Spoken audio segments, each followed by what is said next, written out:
Good morning, everybody. Keith Engel here for Jack and Keith's Weekend Playbook. Hope everybody had a great weekend, fun weekend in the NFL. I'm joined by my co-host, Boxing Hall of Fame writer Jack Hirsch. How are you, Jack? Good, Keith. What weekend isn't going to be good with the NFL? I mean, we're going to wake up with a lot to talk about every Monday this season. Well, this is true. I'm excited. The Patriots win a game. I'm excited. I don't know about you and your Jets, but we're going to go through all the games and talk a little bit about our takeaways from each one as quickly, well, not as quickly as we can, but hopefully we can get it done in an hour and talk a little boxing, big boxing match this weekend, and we'll see what else comes up. 2 coaches fired in college football already. And maybe we'll get to that at the end of the show. We can review our picks real quick as well. It wasn't Dabo Sweeney, was it? No, it wasn't Dabo. He might be worrying, though. It was Deshaun Foster at UCLA and Brett Pry at Virginia Tech. Both schools off to horrible starts. Kind of a little early, but whatever. Probably, but again, things probably weren't getting better at either spot. So, NFL, though, Jack. Lots of good games yesterday and Thursday night. We'll start actually since we haven't talked since last Monday. We didn't have a show Friday. We'll talk too about the Packers and Commanders. We'll start there, I guess. That game Thursday night. The Packers. I was asked this question yesterday on my show. Are the Packers again 2 weeks in, right? Are the Packers the best team in the NFC? And I'm like, yeah. After 2 weeks, they are. I don't know if they will be after 17 weeks. But they're off to a great start. Commanders struggling a little bit. I think Daniels and McLaren, maybe the training camp situation may have affected their connection here early on, but I expect them to get better. What are your takeaways here? Packers look really good on both sides of football. Packers are looking really good, and I did pick them to win the Super Bowl 1 year ago, not this year. Okay, so maybe they're a year late. Like I was when I picked the Rams to win the Super Bowl, and they didn't, and they won it a year later when I didn't pick them. Maybe we're getting a little carried away with the Packers. They played great the first couple of weeks, but they maybe caught the Lions a little off on the opening game, even though the Lions made a major statement yesterday. And then they beat the Commanders, and despite the Packer dominance, the score wasn't out of hand. What did they win by 9 points? 9. Jaden Daniels was so, but big deal. Big deal that he was so, because he's going to be all right when all is said and done. I mean, with the Commanders, I'd be more concerned about their defense, which hasn't been bad in the first couple of games. It's coming along. So the Commanders' biggest problem is being in the same division with the Philadelphia Eagles, meaning the chances of getting a bye in the playoffs aren't going to be that good because the Eagles are the clear favorites in, the NFC East. For sure. Interestingly enough, and we'll segue from there to the Lions. We just talked about a little bit, and maybe I'll stay in the North for a minute. The Lions looked really good yesterday, and they, all the talk about them losing their offensive and defensive coordinators. This is one game against a team that's off to a bad start, though. The Bears are off to a horrible start.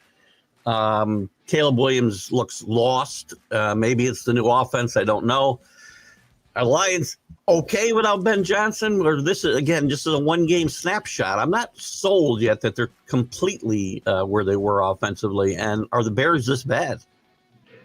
Sometimes I criticize you, Keith, when you mention statement games. I would say, come on, he's not a statement game here. We're going to forget about it in a week as far as making a statement. But this was a statement game by the Lions, a big-time statement game to shut up people in the media like myself. Even though I picked the Lions to win, I picked them to beat the Bears in a close game, but I was really questioning the Lions whether their window had closed as far as going to the Super Bowl. I thought it was closing quick. It was maybe on the brink of closing this season. But they showed their windows open. It doesn't mean they're going to get there, but their windows open. There's a ton of talent on that team.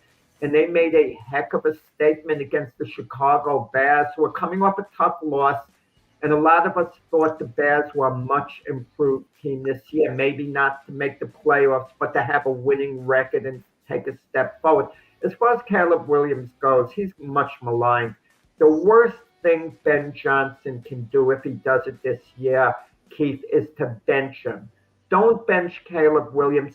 He is the perfect case of a quarterback who needs time to develop. I think he's going to be really good, but we've been spoiled by these rookie quarterbacks who come in like Jaden Daniels, Bo Nix. They have outstanding rookie years. So when C.J. Stroud, so when a Caleb Williams doesn't do it, we get down on him. The guy's got a ton of heart. He's a battler. Keep playing him. It'll straighten out eventually, and the Bears will have their franchise quarterback. Well, it's a brand new system. Everybody, offensively, defensively, they're all playing under a brand new system, right? And the Lions are not, right? To Brian's comment earlier about, the narrative about the coordinators needs to stop. The Lions are a good team. Good players play good under, regardless of the coordinators. I saw it for years as a Patriot fan. I'm not comparing these Lions to the Patriots, believe me, the good Patriots. But really good players are going to play really well under whoever the coordinator is, and they've got some really good offensive players. So I think quarterbacks will adjust. I think the narrative, well, they've had so many different coordinators, so much this, so much that. I don't buy it because I have a hard time believing all these new coordinators aren't adjusting to the quarterback, adjusting to his strengths. Like Arthur Smith, the Pittsburgh Steelers offensive coordinator, he's adjusting to Aaron Rodgers' strengths. I mean, we'll see how it pans out. Rodgers had a day yesterday. So good. But the point is, you can't make a quarterback adjust to an offensive coordinator completely if that's not his strengths. You build what's the quarterback's strengths. So I don't go for all this talk. Oh, he's got offensive coordinators, so let's give him a pass. No, look at all the rookies who played great with a new offensive coordinator. It's a much different with younger players than it is with older players. Jared Goff's been around a long time. A lot of these guys have been in this offense a long time. It's going to be fine in Detroit for sure. Let me just go down the list here. Bengals get off to a 2-0 start, which really kind of is much better than they've done. Joe Burrow was 1-9 over his career the first 2 weeks, but unfortunately, they do most of it without. And they come back in this game, by the way. They're down most of the game. They come back without Joe Burrow, who he's got turf toe issues and possibly could miss significant time, as in 3 months, possibly. Can the Bengals survive? Browning played well the last time in 2023. They had a winning record, but I'm not sure the Bengals are going to be able to survive if Joe Burrow's out that long. You might disagree. I do not think this is going to be as devastating to the Bengals as people make it out to be if Burrow has to miss 3 months. Okay, and I think Burrow is one of the top 4 quarterbacks in the NFL. So believe me, I'm not selling Joe Burrow short. Browning did win with them, a couple of years ago. He's not nearly as good as Burrow. Right. He's not nearly as good. And he had a bad game yesterday. He threw 3 picks, but he rallied them at the end. But I think the Bengals can win during the regular season with Browning as their quarterback, or do nearly as well, maybe a game worse, but do well enough to make the playoffs. And then Burrow comes back. It's devastating to the Bengals if they make the playoffs and Burrow is not their quarterback. Then it hurts, okay? But as long as Burrow can come back at some point the second half of the season, and assuming they're going to go to the playoffs, which this Bengals team would have a good chance of doing, they'll be fine in the long run. Here's the thing. The defense has got to be better than it was last year if they're going to be able to win with Browning for 3 months, in my mind. Browning can manage games, as we talked about with some other guys, and that'll come up a little bit here before we get done. He did throw 3 picks yesterday. He cannot turn the ball over because their defense is going to give up points. So turnovers cannot happen. But he did lead them to a victory at the end of the day yesterday. So kudos to him. He stumbled into a victory sometimes. And you throw 3 interceptions the way he did. I don't want to give a guy credit. Oh, he led him to a victory. Well, at the end. If he played a little better, he wouldn't have been put in a position of having to lead them to a victory. Okay? Fair point. That's a fair point. But they are 2-0 at the end of the day, and the They Jaguars. tried to take a little of the blame off him, saying he ran one bad route and this and that, and I think that's one teammate trying to lift another one up. Yeah, they can't have three turnovers from Browning in games and win. That's for sure. Cowboys and Giants, it just turned into be a barn burner. Like 6 lead changes in the fourth quarter and overtime, which I think was a record. Russell Wilson played some pretty good football as we're ready to bury him. He played great. Yeah, you got to give him his due. His throws were outstanding. The go-ahead touchdown with 29 seconds. What a great throw to Malik Neighbors. Russell Wilson was great. I don't mean good. He was great. But, of course, the Giant defense, I don't want to say let him down at the end, Keith. 64-yard field goal. Wow. What kind of age are we living in, Keith, where we're not shocked when a guy makes a 64-yard field goal to tie it up? Aubrey makes it for Dallas. Can you blame the Giant defense for allowing them to get in position to take a 64-yarder? No, but they gave up 37 other points as well. I mean, they gave up a lot. It's a lot of yards yesterday. This Giant defense is a disappointment. There's no way to hide that. But 64-yard field goals are not uncommon anymore. This kid kicked a 70-yard in the preseason, this kid. Jeez. Yeah, you know what? I'm coming to the conclusion. You look at the Giant defense. They drafted Abdul Carter, Dexter Lawrence, Brian Burns, Kevon Thibodeau, and you go, wow, that might be the best pass rush as a team in the NFL when you look at it on balance. But it's only good when you know the quarterback's going to pass and he has, third and long, and you can tee off on him. Yeah. Okay, that's the only. Otherwise, you can run the ball on the Giants. Their cornerbacks are committing these penalties and so on. And, Giants are a little dysfunctional. Good teams close out games. That's what the NFL is about. You got to close the game out, and you have that thrilling come from behind long touchdown pass with 29 seconds to go, and you can't hold the other team, even to let them get in position for a long 64-yarder.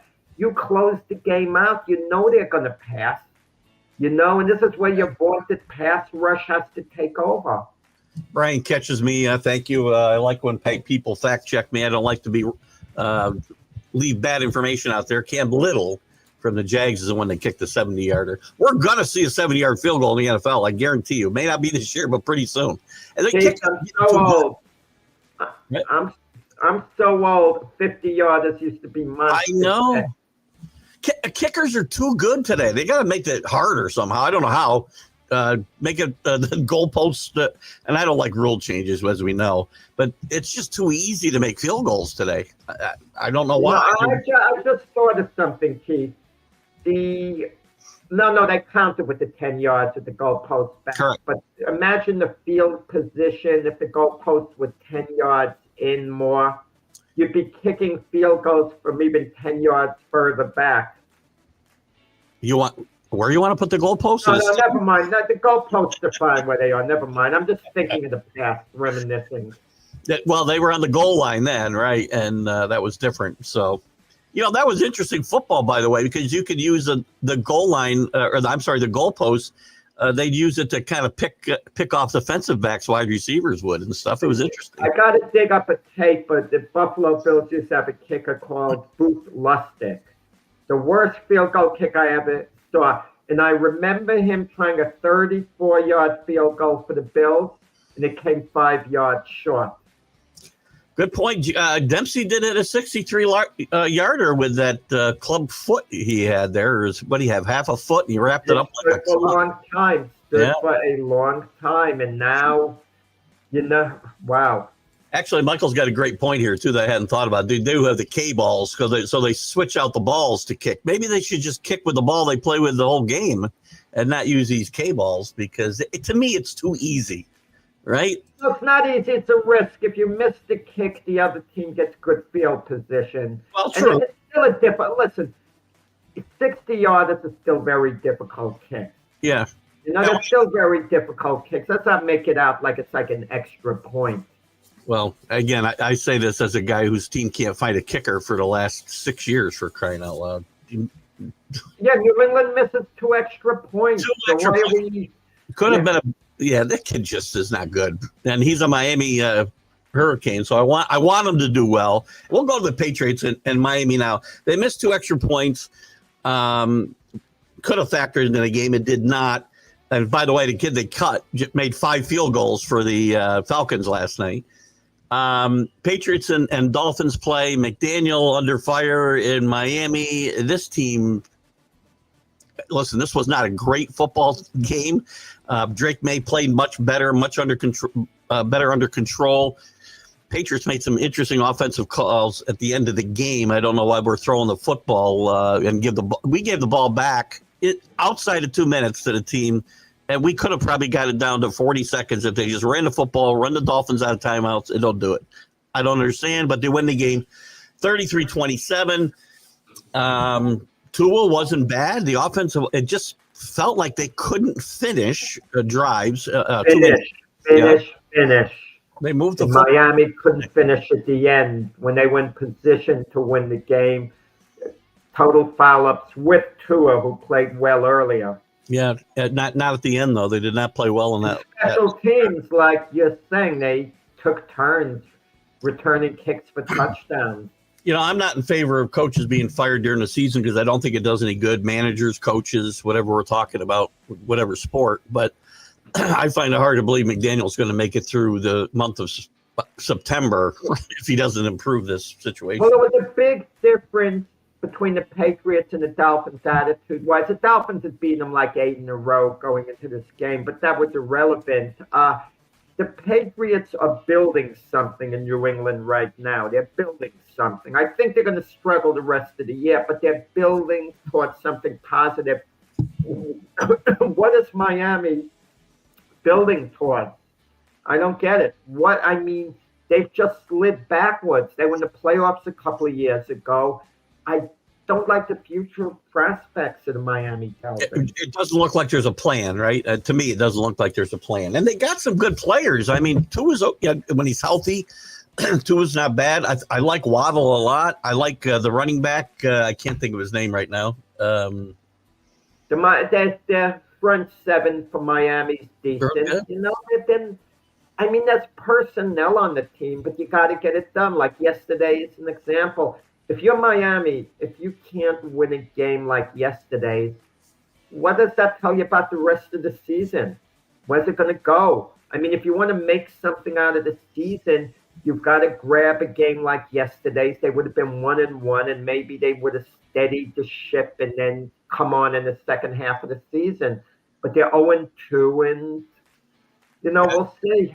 Interesting. They do have talent. Maybe they do win some games. I mean, I think they're coming in last place in their division, but they do have some talent. They got Tyreek Hill going a little bit with 6 catches, like 100 yards. So they at least got him going somewhat. They had him punt returning too yesterday. Interesting. I and thought. He was so uninvolved in the first game. Yeah.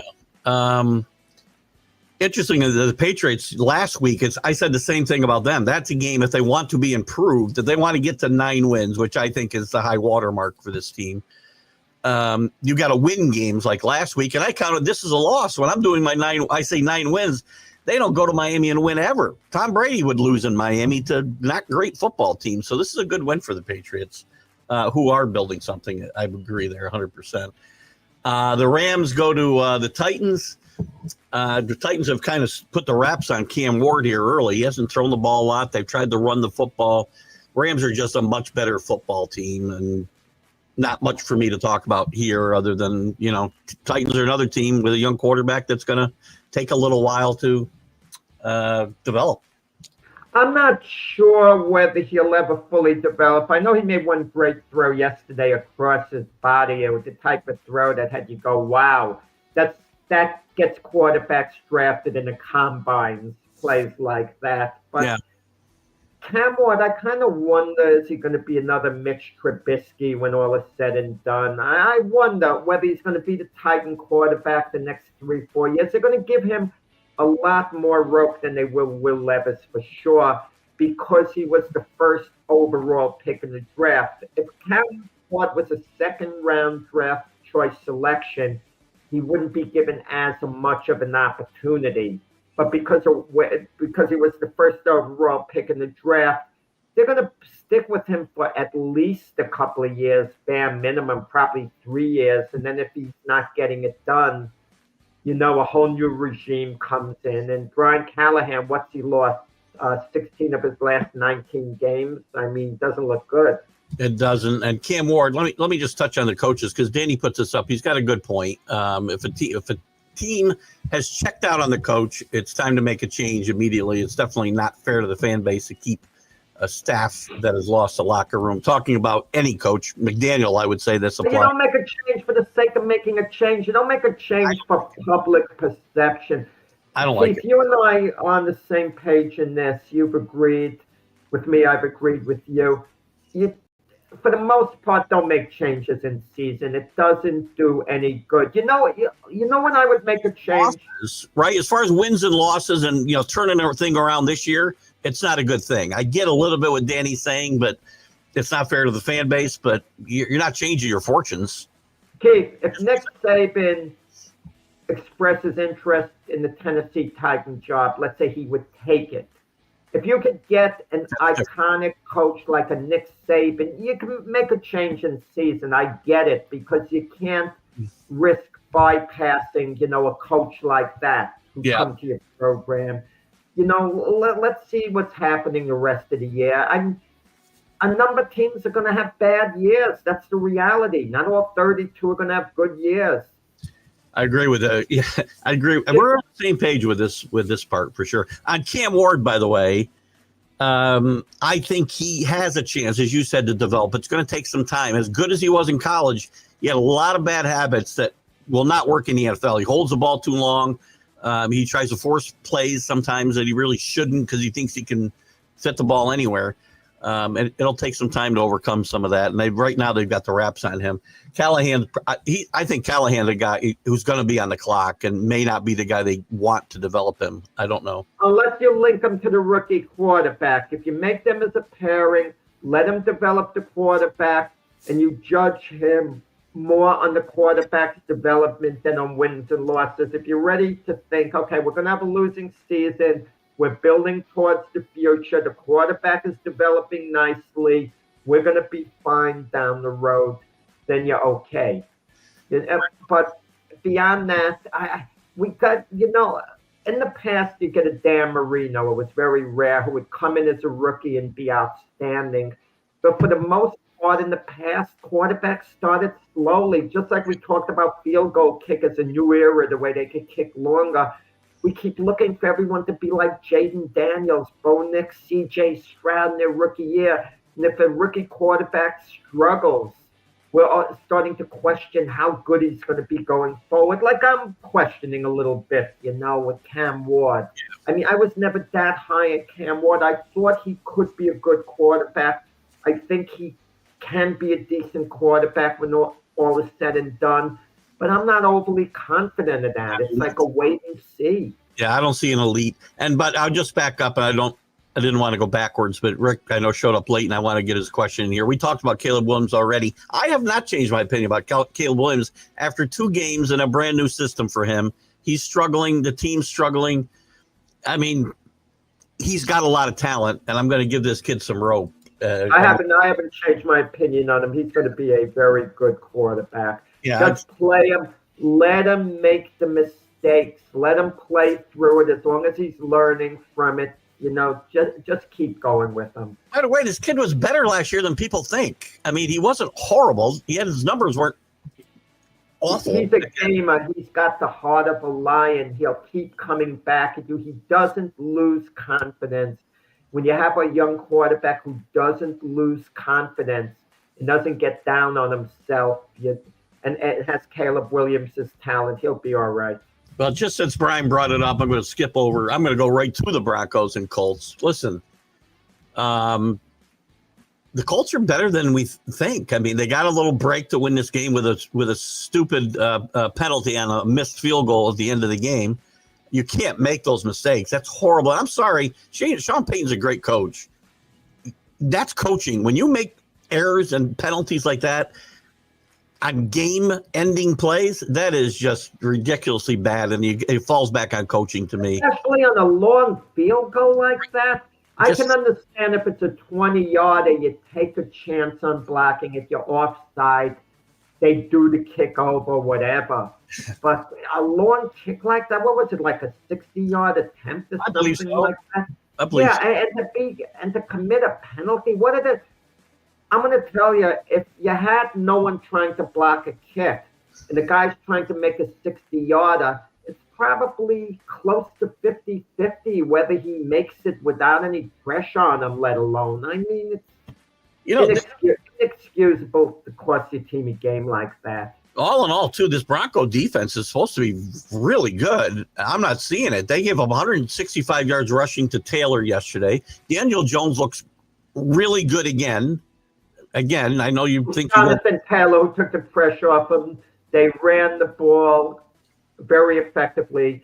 Jonathan Taylor, great game. Even caught a couple of passes for 50 yards. Jonathan Taylor was a star that game, for the Colts. You and I talked about this a little before we went on the air, and I do think I've said this for years, by the way. I'm not saying Daniel Jones is going to the Hall of Fame, but I said Daniel Jones could have an effective NFL career once he got out of New York, because the biggest fault of Daniel Jones was getting drafted sixth by the Giants when he didn't deserve to get picked that high. I think that's irrelevant. I don't think that affected Daniel Jones at all. I'm going to tell you why. Because the guy who the Giant fans wanted to be drafted, Dwayne Haskins, didn't have a successful NFL career. Had Dwayne Haskins gone on, late Dwayne Haskins, it's heartbreaking what happened to him, but had he went on to have a great NFL career, been an elite quarterback, then Giant fans would have been making a comparison. And Daniel Jones would have one solid year for the Giants where he took them to the playoffs. Keep that in mind. So the Giant fans kept waiting on Daniel Jones to succeed, and it never happened beyond one season. So I don't think playing in New York, being drafted sixth, I don't think. And he got the big contract, Daniel Jones. They paid him money. Again, all factors that played into his demise in New York, because expectations were risen or rose because of it. If he was drafted in the third round or late in the second round, where he probably should have been, you wouldn't have had the same expectations, and he might have been allowed to develop and not looking for a superstar out of the gate. I think they allowed him to develop. He wasn't good. Last year under Brian Daboll, he wasn't good. We heard all this talk, Brian Daboll is a quarterback whiz. Look what he did for Josh Allen and this and that, and he didn't really get it done. And are we gonna say the same thing about Jackson Dart? Well, the Giants moved up in the draft to take him in the first round, and blah blah blah. Well, they had expectations. That's why he didn't make it. If he doesn't make it, it remains to be seen. Well, he's not replacing Eli Manning either. Two things. Daniel Jones can run an offense. He's been around a while. But you want to know the truth of the matter is, most quarterbacks can. Even though Joe Flacco was miserable yesterday, keep in mind a couple of years ago when he was with the Cleveland, they dusted him off. He came to the Browns. He won some games, and he was looking good, and people were raving about Joe Flacco. Yep, I'll give you that. And back to the penalty. I think I saw contact made with the center. So, yeah, I think it was a penalty. So, whether, again, I think they got the call right. You want to know, sometimes there's a certain amount of play acting in the NFL, players trying to draw a penalty. I saw it happen with Josh Allen yesterday in the Jet game. Clemens hit him. Now, I know they called in Mike Ferrara, who claimed the hit was a little high. The penalty was justified. But the way Josh Allen threw himself back to the ground, there was a bit of acting there, and kind of the equivalent of the NBA's flopping, where the officials feel, they have to throw the flag because of that.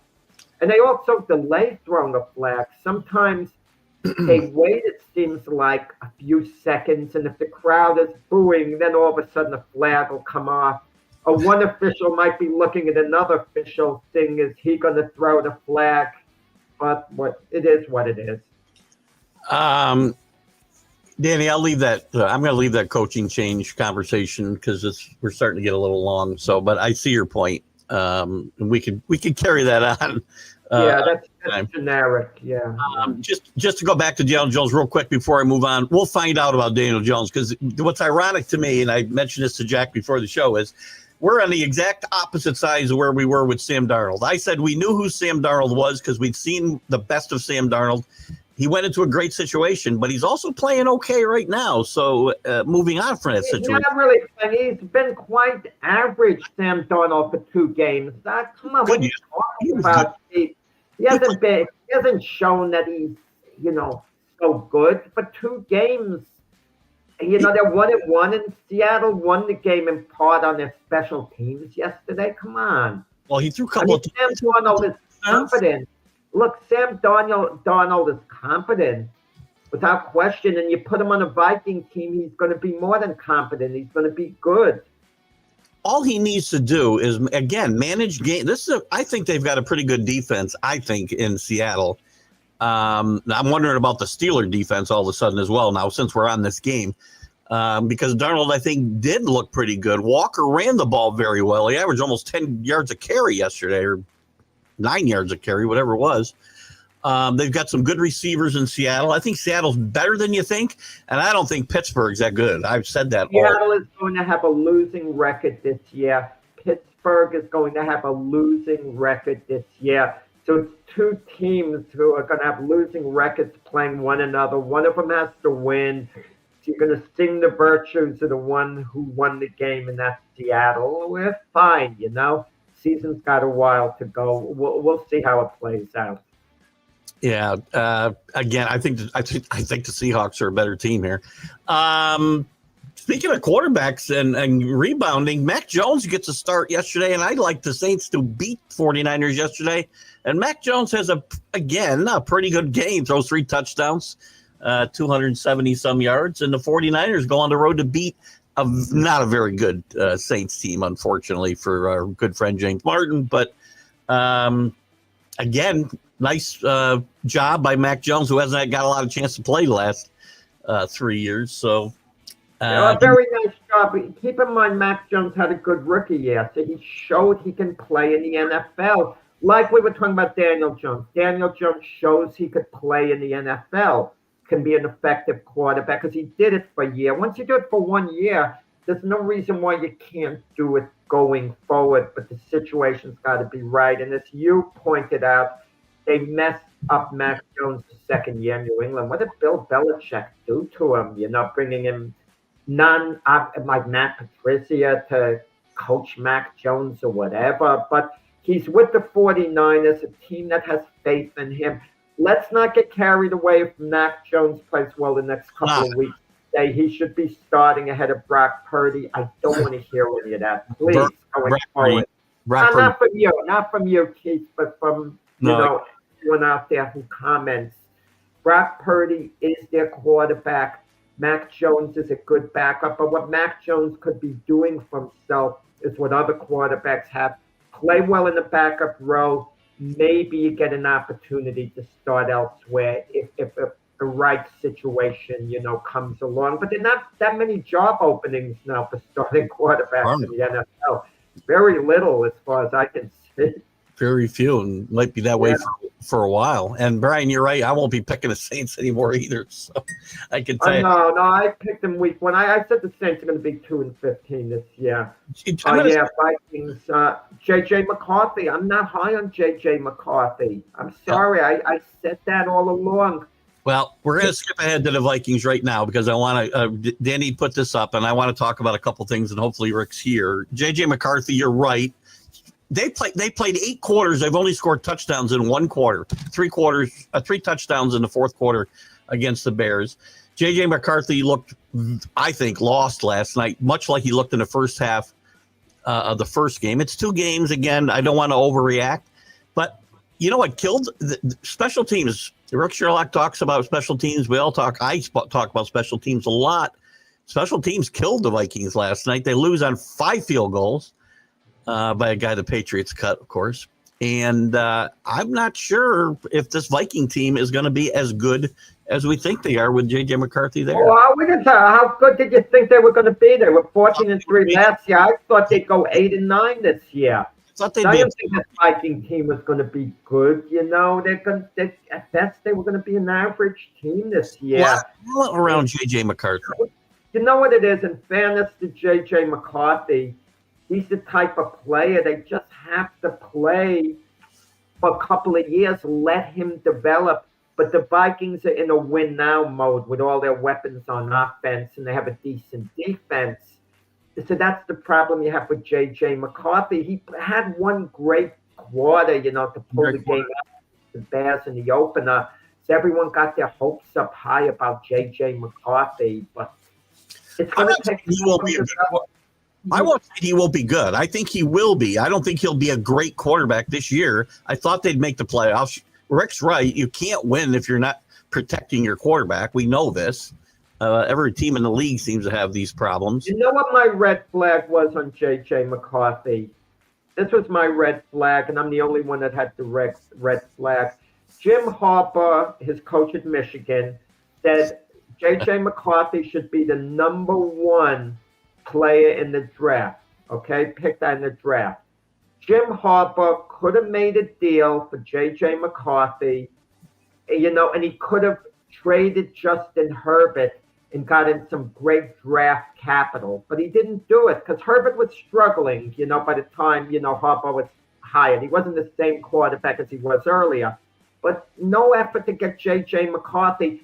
So if your guy in college is truly the guy who should be picked number 1, I would look into getting him now that I'm with the Chargers because that's my guy. But there was no effort to do that. So he was just playing nice to give a compliment to his old, his college quarterback. I want to give you a chance to respond to Danny, who you have said you could put any quarterback in that Vikings team and they could do well. No, better quarterback. You put Joe Burrow if he was healthy on the Vikings, and they would have the type of season they had last year. There's a big difference. Quarterback, this is a good question, Danny. Of all the teams, who is a quarterback most important to that particular team during the regular season?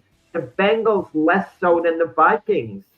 I mean, the Vikings are going to suffer with J.J. McCarthy as their quarterback this year. Maybe he develops and he's going to be a good quarterback long term. It's possible. But this season, they're going to suffer the Vikings if J.J. McCarthy's their quarterback. He's learning. Everybody but you said that about Sam Darnold and the Vikings last year. I said he was not going to be any good. Kevin O'Connell is a great coach, great quarterback coach. Sam Darnold, what season he paid his dues. He went from the Jets. He went to a bad situation at Carolina, and he moved on. But then he was a backup with the Niners for 1 year, and I viewed him in the backup role, and he was very efficient there. They couldn't start him ahead of Brock Purdy. But that sometimes a year, you take a step back, take a deep breath, you access the situation, you regroup. That's what I thought would be happening with Sam Darnold. And let's be honest, the Vikings had a lot of weapons for him to work with. They have Kevin O'Connell, who's supposedly one of the best coaches, for quarterbacks, even though I don't know how much he'll be tested in that regard with J.J. McCarthy. Hey, good morning, Linda. How you doing? Linda, I haven't badmouthed Mac yet. I just want you to know. We made it 40 minutes. Yes, Mac's looking down, waiting for me to do it. But I'm too heartbroken over the Giants' loss. I feel for Mac on the Giants' loss yesterday. This is why Jack and I do the show from different locations as well. I don't want to get struck by lightning when he's bashing Mac. So.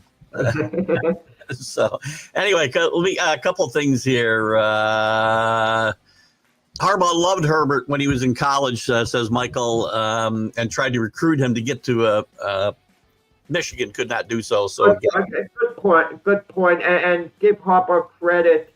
It seems like based on one game, okay, he's brought Herbert back to his old self. It seems that way. Yeah, I want to see what tonight brings. I think this is an interesting matchup at the Raiders tonight, so we'll see, and we'll get to that in a second. Breaking news: Brian, Wow. Joe Burrow's out for minimum. 3 months. With so. Is that 12 games, 14 games? But it seems like maybe he'll be back for the playoffs if the Bengals get there. And Burrow, if he's healthy, he's going to be starting. I mean, I don't care how well Browning might play going forward. If it's 3 months, that's December, middle of December. You got to get yourself back in playing shape. Well, it says minimum. Yeah. He'll as long as he can make it back this year, Burrow will do everything possible. And you gotta think that he'll make it back for the playoffs. You gotta think that way. And that gives it'll give the Bengals a lot of hope too, because in the back of their minds, they're gonna say, if we get to the playoffs, we're getting Joe Burrow back, so we can still win it all. Well, these 2 wins to open the season are more important than ever now for the Bengals because they got a little bit of a cushion to start with. Back real quickly to Daniel Jones. Danny's kind of agreeing with I think he's agreeing with me. Getting away from the Giants will help him in his career. Well, but that's what these quarterbacks do. They go elsewhere. Daniel Jones was with the Vikings last year. He knew he wasn't going to start with the Vikings. They were committed to J.J. McCarthy. Yeah. You find a job opening. He goes to Indianapolis knowing Anthony Richardson might not be the quarterback going forward because he struggled with Indianapolis. Yeah. And he cashed in and he got his opportunity. I mean, a quarterback like a Mitch Trubisky who goes to Buffalo, you're never starting at Buffalo. Marcus Mariota over Josh Allen. Marcus Mariota goes to the Commanders as the backup. That's not a situation where if you ever want to start in the NFL again, you're going to. He's not going to start ahead of Jaden Daniels. But in other situations, someone could go to the Jets, and I can't believe the Jets are going to be completely sold on Justin Fields going forward. Maybe they will, maybe they won't, but that's another issue. Yeah, let's get back through go through the rest of these games quick because I'm going to get get done. You're going on and on. We got to move these things along. I go on and on. Did you hear Jack said I go on and on? I'm going to save that clip. Bills and Jets, I don't have a lot to say here except the Bills are just really good. I'm sorry. Everybody wants to write the Bills off every year, just like Kansas City, which we'll talk about in a second. But I don't have a lot to say either. As a Jets fan, not much to say. Yeah. No, you're looking at 7-10. People got excited. Justin Fields, week 1, he was went in reverse yesterday. The Jets defense, which was supposed to be a strength, wasn't it? Buffalo was able to run the ball on them. Basically, just wore them down, and not much to say on the game. Buffalo's just far superior. Case closed. And as I think we all thought, the Ravens no trouble with the Browns yesterday. They whacked them pretty good. The Browns' offense is just... It was 10-0. Then they opened it up at the end in the fourth quarter. Browns' offense wasn't a threat. Joe Flacco struggled for the Browns. When are the Browns going to look at their young quarterback, Dylan Gabriel, next? And then if Dylan Gabriel has to go out struggle, then we take a look at Shedeur Sanders. I mean, that's what's on Cleveland's mind, their quarterback situation. I have no idea where Rick's going there, but I need a little more explanation, I guess. Anyway, Panthers and Cardinals. Cardinals get off to a big lead here. Cardinals are playing decent football, but you can't let a team like the Panthers back in this game yesterday. Young really had a rough start to this game, played better in the second half. Played better, which was important because if he didn't play better towards the end and bring Carolina back, 3 touchdown passes, I think it was. It would be we'd start wondering whether Young's late season last year, the few games, whether that was an aberration. But Young showed yesterday he could be their quarterback going forward. And they did close out the game, the Cardinals, at the end. Even though they were it seemed like they might blow the lead. They did close it out, their defense at the end. And that's what you have to do in the NFL, close games out. I think Other this. teams didn't do it. They did it yesterday at crunch time. Oh, Jack, thank you. Yeah, I got some clarification. That's about the pot calling the kettle black. Okay. So, Yeah. um, where was I? Eagles and Chiefs. By the way, Cardinals, one of those teams I think are making some real. I think they're building this thing the right way, and this is going to be a decent football team. Maybe they'll be good this year. I don't think they make the playoffs, but they're a team to watch. I think if they I think continue. they're going to win their division. I predicted that in the beginning of the year. They're 2-0, even though Yeah, a lot of people the Rams are 9. Hey, wait a second, the Rams are 2-0. The Yep. Niners are 2-0. Wow, how do you like that? yeah, they're all. Sonia's Panthers are 0-2. Yeah, she got excited for a little bit yesterday, but sorry, Sonia. Eagles and Chiefs we haven't talked about. I'm not ready to write the Chiefs off, but I'm getting closer. No, don't write them up. Don't make the playoffs. I don't think they're going to the Super Tough. Bowl. They'll make the playoffs. I do think they'll make the playoffs. I don't think they'll win us another Super Bowl. They're going to get receivers back. Andy Reid's going to figure this thing out. It's a non-conference game, so it doesn't hurt them that much. And the Eagles, They lost 2 tough games to 2 really good teams. and I thought their defense was pretty good yesterday too, as well. So I think the Chiefs are okay. And we already talked about the Falcons tonight's games. Real quick, I like the Raiders actually to beat the Chargers tonight at home. And what's the other game? I like the Chargers in that game. They're a better team than the Raiders, point blank. I just like them at home, and I like the coach and the quarterback is playing good football. And the Buccaneers, the Texans in an interesting game. I know you like Tampa Bay a lot. I like the Texans I don't like them a lot in this game. I'm picking Tampa Bay to win this game. in general. But admittedly, you could call it a toss-up game. Houston lost their opener to the Rams, and the defense is going to be bringing it tonight. Let's see how Baker Mayfield's running the offense and all, and C.J. Stroud struggled a little in the open against the Rams. Let's see how he does against Todd Bowles' defense. It's a close game that could go either way. They're at Houston, that's why people might be picking them, but I'm going to go with Tampa Bay to get it done.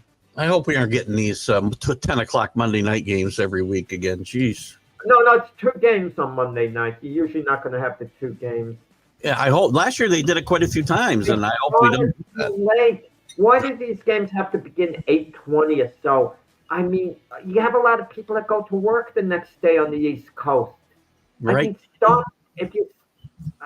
I don't get it, but an 8:20 game on the East Coast means it's starting at 5:20 on the West Coast when people are getting back from work.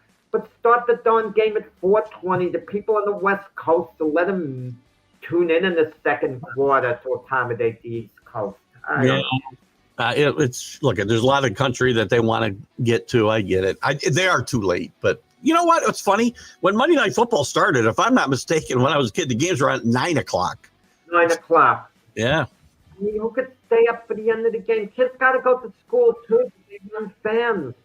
And Danny points out it is called the West Coast. There is another country. All about the West Coast. I get it, Danny, but it's twofold. What is worse, starting the game an hour early on the West Coast so the East Coast fans could stay up for the end of the game, or starting it when you do so a lot of the East Coast fans aren't around to watch at the end of the game. They have to get to sleep because they got work or this or that. I got to tell you, dozing off in the front of the TV. When I have visited family on the Pacific time and also in Mountain time, it is great watching football on Sundays, and it's all over, and it's not even dinner time, for crying out loud. So, well, you got the Sunday night game, so the game's going on through dinner time. Even that's over at 9:30, for crying out loud. So, okay, which is fine. So you get to sleep at a reasonable time. You watch the highlights of the games. I loved it, actually. I love to start. Again, I wasn't working, but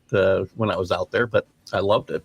So, anyway, any other thoughts on this week 2 of football you want to share before we move on to some boxing? Wow, I'll tell you, I guess we covered the games, but week 2, with a certain overreactions, I think it's more overreactions than anything else. I think it's how you felt at the beginning of the season and see how games go. Like myself, I mean, the Lions made a statement game and they quieted someone down like myself. Based on one game, I was kind of really very worried about the Lions. And they send a firm message to people like myself. We're fine. Don't worry about us. We're Yep. the same team that we've been the last couple of years. Don't judge it on one game. It's a good statement game by the Lions. Well, you don't like statement games. Stop going there. No, I don't. But this was a statement game. This definitely was a statement game. Well, since Yeah, talk yeah. about, or Brian wants to talk about your hangover, let's talk about the Canelo and Crawford. Yeah, the Canelo Crawford fight. Crawford outpoints Canelo. The fight played out virtually exactly the way I thought it was going to be. The size difference wasn't a factor. People kept thinking, "Oh, Canelo's a bigger guy. He's jumping these weight divisions." But weight divisions are artificial. And as Crawford said after the fight, "I'm taller than Canelo. I mean, he's not that much stronger than I am." And Crawford was a wrestler early on. That was his thing, wrestling. And I knew he was going to be strong in the clinches. And Crawford is a very strong guy physically. So the physicality wasn't going to be a main issue there. And, and I was concerned that both guys were a little past their prime, perhaps. They weren't meeting exactly at their peak because I think Canelo had been slowing down the last couple of years. I didn't like the way Crawford looked in his last fight. He had some inactivity, age 37, going to be 38, soon. But Crawford had a big build-up to the fight. Trained long, trained like a guy training for the decathlon, that type of training. Then he was fine. At the end of the day, Canelo is a great, great fighter, but Crawford is just a little greater. That's all there is to it. Yeah. I mean, there's certain levels. I mean, Canelo's career is going to have to be judged mostly on accomplishments, which have been substantial, which have been outstanding. But at peak value, Crawford's just a little better. Just, that's all there is to it.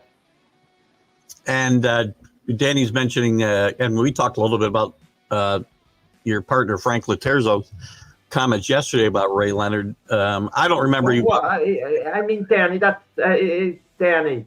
To say Crawford is not even in the same class as Sugar Ray Leonard is silly. I mean, it's absolutely, silly. It's like saying Patrick Mahomes is not even in the same class as Tom Brady. He is in the same class, Patrick Mahomes. Say Brady's better if you want. That's fine. I'm not going to argue that. He's definitely in the same class, in the same grouping. Come on. And you can make an argument if you want Crawford being better. It would be a valid argument. Not that I would agree with it, but it would be a valid argument. We hear the same thing. Oh, LeBron's not even in MJ's league. I mean, come on. Of course, he's in the same league, in the same class, in the same category. Maybe not as good, but in the same category. Don't tell me it's not close. It's very hard in a lot of sports to compare eras, right? Because the games change and whatnot. Is it easier in boxing to compare fighters and how they would have done against each other? You think? It's hard. This is what I always say. If you're going to tell me one guy would have beaten the other guy, my argument is this. Think of how wrong we are predicting fights in the present. So why are we going to be more knowledgeable picking dream fights? Think of it, right? Why would we be more knowledgeable? You put Crawford against Mayweather. It's hard to believe it wouldn't be a close fight. It wouldn't be a nip and tuck fight. Say Crawford is going to win if you want. Don't say something the way my co-host Frank Laterzo is going to say, oh, Mayweather's not even in his league. Obviously he's in his league. Maybe Mayweather's better. I don't know for sure. But it would be a close fight. In the same nonsense we would hear about Sugar Ray Robinson. Oh, the greatest of all time. Don't even compare anyone to Sugar Ray Robinson. Really. Robinson had tough fights during his career against guys who weren't on the same level of a Sugar Ray Leonard, a Floyd Mayweather, Tommy Hearns. You put Mayweather against Sugar Ray Robinson against Sugar Ray Leonard, at welterweight, both of them in their prime. It's going to be a nip and tuck fight. But we have to hear this nonsense about Sugar Ray Robinson being in a league of his own. Don't even compare anyone to him. Of course, you could compare guys to him, but just say Robinson is the best if you want. I won't argue. I won't argue that. But don't tell me these guys don't compare. A great fighters, great athletes in all sports compare to one another. It's a great point. I love Sugar Ray Leonard and watching him fight. So it's hard for me to say, and again, I don't watch the game, and I'm trying to as much as I did then. I mean, to me, I watched a lot of fights in that era but Mayweather already beat Canelo basically the same way that Crawford beat Canelo.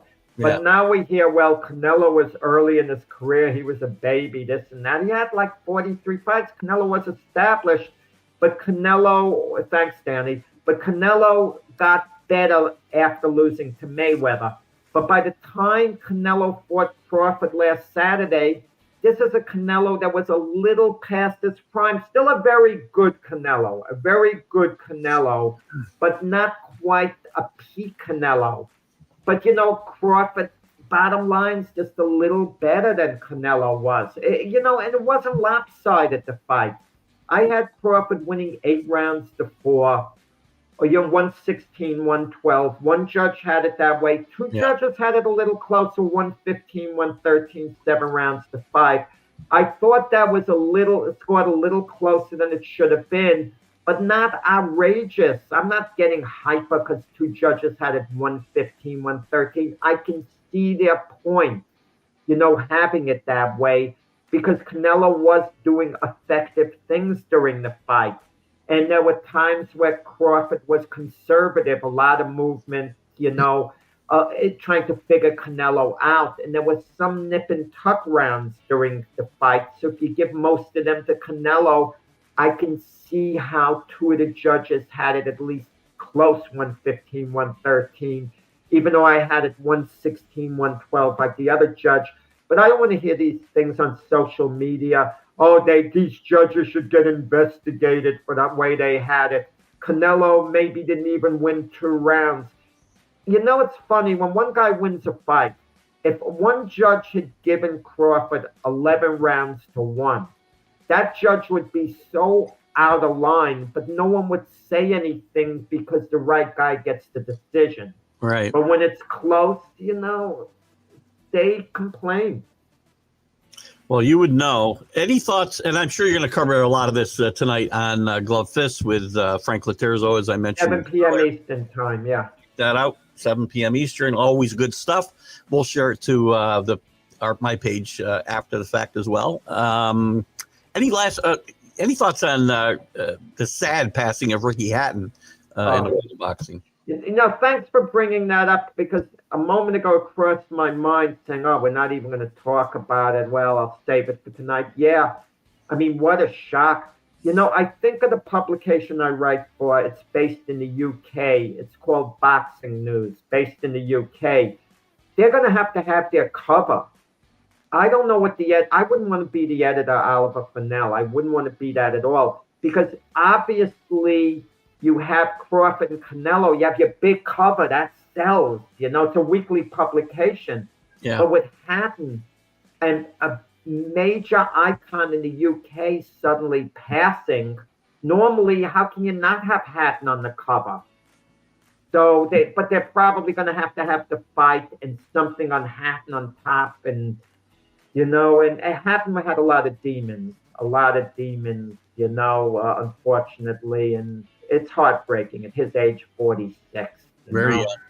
And a good fight too, right? I mean, this is not just some journeyman we're talking about. Hall of Fame, Hall of Famer. Yeah. He beat Costa Tszyu, and Tszyu was considered by some the best pound-for-pound fight in the world. But then late in his career, he couldn't get over the top when he fought Mayweather and Pacquiao, guys like that. But a Hall of Famer, great fighter, phenomenal body puncher.